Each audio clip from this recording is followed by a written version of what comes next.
Welcome to Arya Raj. എൻ്റെ പച്ചമുളക് ശേഖരണം നിങ്ങൾക്ക് കാണിച്ചും തരാം, പച്ചമുളക് അടർത്തുകയും ചെയ്യാം. ഇതാണ് എൻ്റെ പച്ചമുളകിൻ്റെ ശേഖരണം. ചുമന്ന് പഴുത്തങ്ങനെ നിൽക്കുകയാണ്. കണ്ട എന്തൊരു ഭംഗി നോക്കിയേ, മുളകിൻ്റെ വലിപ്പം നോക്കിയേ. മുളക് തന്നെ എന്തെല്ലാം തരത്തിലുണ്ട് അല്ലേ? കാന്താരി മുളക്, പച്ചമുളക്, തൊണ്ടൻമുളക്, ബുള്ളറ്റ് മുളക്, എന്തെല്ലാം മുളക് ടൈപ്പ് ഉണ്ടല്ലേ. എനിക്ക് 25 മൂട് മുളക് ഇവിടെ ഉണ്ട്. കണ്ട ഇതൊക്കെ ആണെങ്കിൽ അത്രയും പഴുത്ത് അങ്ങനെ നിൽക്കുകയാണ്. കണ്ട ഞാനിതൊക്കെ ഒന്ന് അടർത്തിയെടുത്ത് നിങ്ങൾക്ക് കാണിച്ചു തരാം.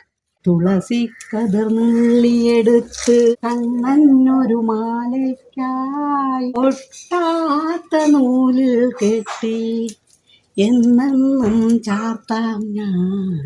തുളസി കതിർന്നുള്ളിയെടുത്ത് നല്ല എരിയുള്ള ഒരെണ്ണം മുളകാണിത്. ഇത്രയും മുളക് ഞാനിപ്പോൾ അടർത്തിയെടുത്ത്